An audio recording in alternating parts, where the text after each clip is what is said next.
August 3rd, 2023, Naval Base, San Diego. Morning watch begins at 0600 hours. Sailors stream through the gates, badges scanned, routine checks. Among them, 22-year-old Jinchao Wei, machinist's mate second class, reporting for duty aboard the USS Essex. He swipes his ID.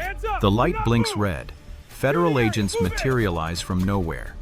FBI, Naval Criminal Investigative Service. Within seconds, Wei's hands are behind his back. Handcuffs click. His fellow sailors stop and stare as agents lead him away in his Navy uniform. Jinchao Wei, you're under arrest for espionage. The charge is rare, almost unheard of. Section 794 of the Espionage Act. Selling national defense secrets to a foreign power. The kind of charge that carries life in prison. But here's what makes this story different. Wei knew exactly what he was doing. He told a friend it was espionage. He researched other Navy sailors convicted of the same crime, and when his own mother found out, she didn't stop him. She encouraged him to keep going. Over 18 months, this 22-year-old sailor sold China the blueprints to America's Pacific Fleet. Photos, videos, technical manuals covering weapon systems, propulsion, ship vulnerabilities, 60 classified documents handed over to Chinese intelligence. All for $12,000, about 20% of his annual salary. How does a sworn defender of the Constitution become a spy? And what happens when your own family pushes you to betray your country?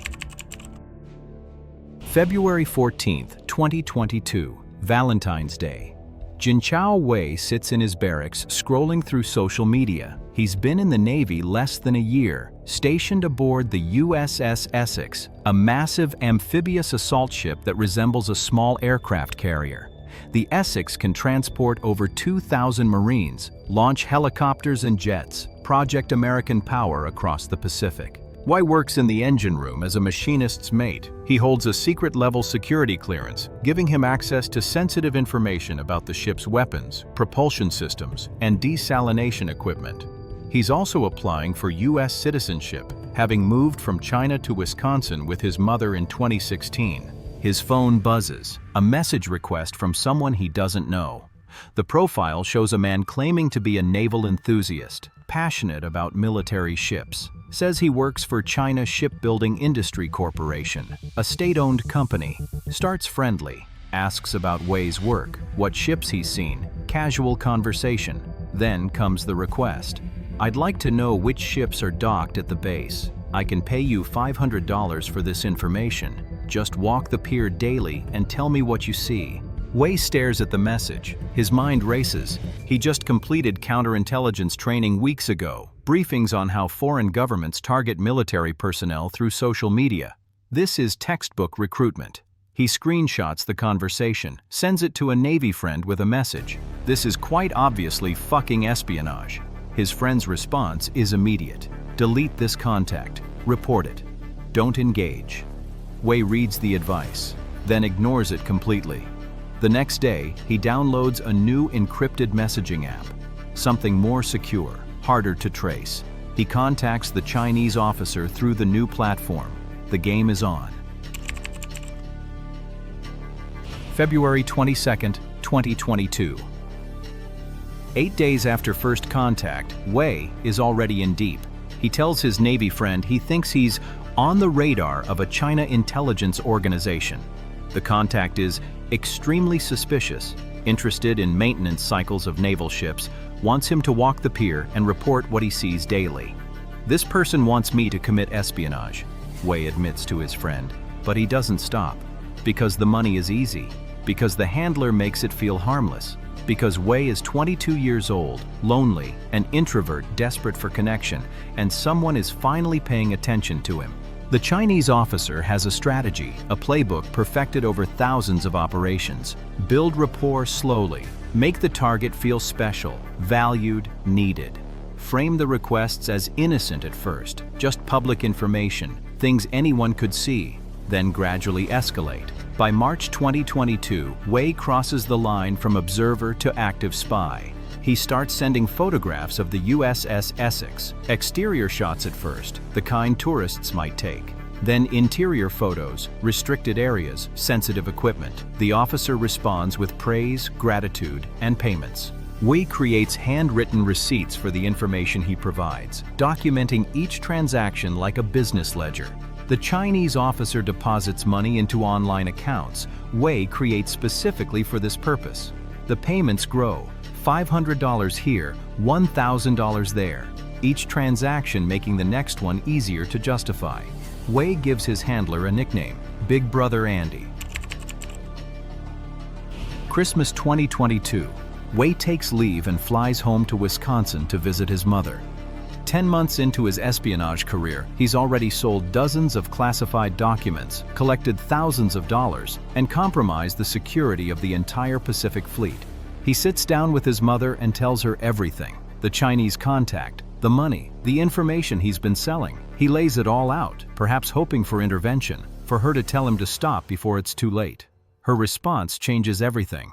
She doesn't express shock or concern. She doesn't tell him to confess to his superiors. Instead, she encourages him to continue. Keep helping the Chinese intelligence officer, she tells him. This could help you get a job with the Chinese government someday, a position in the Communist Party after you leave the Navy. Think of the connections, the opportunities. Wei's mother sees his espionage not as betrayal, but as career networking. She's thinking long-term, envisioning a future where her son works for Beijing, set for life. Wei returns to San Diego with his mother's blessing. The espionage accelerates. Between March 2022 and August 2023, Wei becomes a data pipeline feeding directly into Chinese military intelligence. He raids restricted U.S. Navy computer systems, downloading thousands of pages of technical and operational information.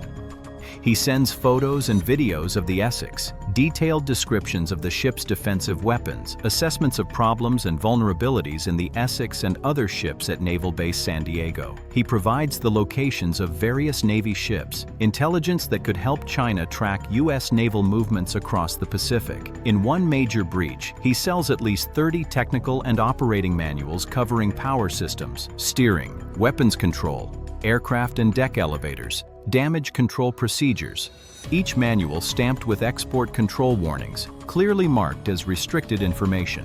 In total, Wei hands over approximately 60 classified manuals about U.S. Navy ships. The kind of intelligence that gives an adversary a roadmap to exploit weaknesses, develop countermeasures, potentially kill American sailors in combat. The Chinese officer employs sophisticated tradecraft to keep the operation hidden. He instructs Wei to use multiple encrypted apps, constantly switching platforms. They communicate through digital dead drops, messages that automatically delete within 72 hours. Wei deletes accounts and creates new ones regularly. The officer even provides Wei with a new computer and phone specifically for their communications, then reimburses him for the purchases. But Wei's behavior is changing. Every time he receives additional Navy training, counterintelligence briefings, technical courses, he sends the information to his Chinese handler. He's not just betraying his country, he's weaponizing his own education against it, and he knows it's wrong. In March 2023, Wei searches the internet for stories about other Navy sailors convicted of espionage. He reads Department of Justice press releases, studies their cases, learns how they got caught. He's researching his own potential fate while continuing to commit the same crimes. One search stands out. He Googles flights to China.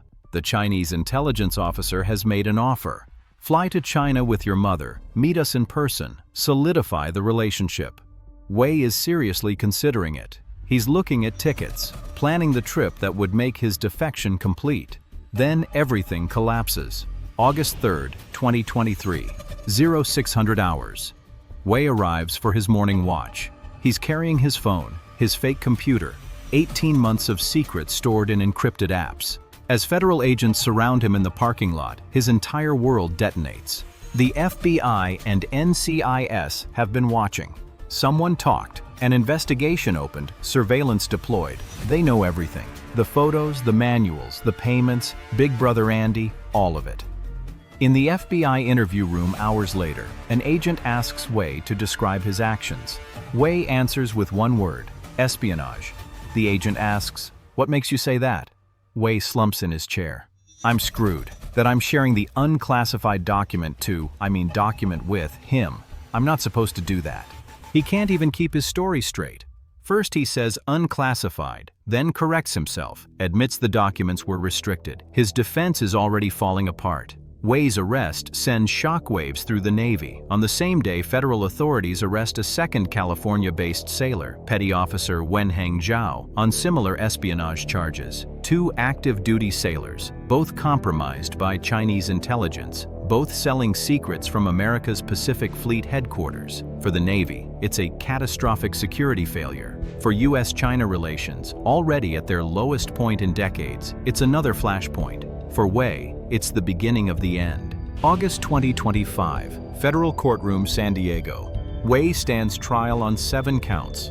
Conspiracy to commit espionage, unlawful export of defense data, conspiracy to export defense articles, multiple Arms Export Control Act violations. The prosecution presents devastating evidence, calls, texts, audio messages between Wei and his Chinese handler, the handwritten receipts documenting payments, the technical manuals, each one a separate felony, testimony from Navy officers explaining exactly how this intelligence could be used against American forces. The jury sees the encrypted apps, the burner devices, the elaborate secrecy measures. They hear Wei's own admissions, his friend's testimony about Wei recognizing it was espionage from the beginning. Wei's defense attorney argues he was young and naive, that he believed he was helping a Chinese academic with an interest in military ships, that the information was educational in nature, low-level maintenance manuals for an obsolete steam-powered ship. He characterizes Wei as an introvert seeking human connection, manipulated by a sophisticated intelligence operation. The attorney claims Wei loves America, has no allegiance to China, never intended to harm the United States. The jury doesn't buy it. After 5 days of trial and 1 day of deliberation, they return with their verdict. Guilty on 6 counts, conspiracy to commit espionage, 3 counts of unlawfully exporting defense data, 1 count of conspiracy to export defense articles. Only 1 charge, naturalization fraud, comes back not guilty. But that's cold comfort. Wei faces decades to life in prison. December 1st, 2025. Wei appears for sentencing. Prosecutors push for 21 years and 10 months. The defense asks for 30 months, arguing Wei's youth, his isolation, his lack of malicious intent. In a handwritten letter to the judge, Wei apologizes. "Yes, I screwed up," he writes. He describes his difficult childhood, his loneliness, his introversion. He frames himself as a victim of circumstances, a young man who made terrible mistakes. But federal prosecutors paint a different picture. This wasn't a mistake. This was 18 months of deliberate, calculated betrayal. Wei knew what he was doing was espionage. He researched other espionage cases. He took Navy counterintelligence training and immediately violated everything it taught him. He used sophisticated operational security to hide his crimes. And when caught, he tried to minimize and deflect. The judge considers the arguments, then delivers the sentence. 200 months, 16 years and 8 months in federal prison. Deputy Attorney General Todd Blanche's statement is blunt.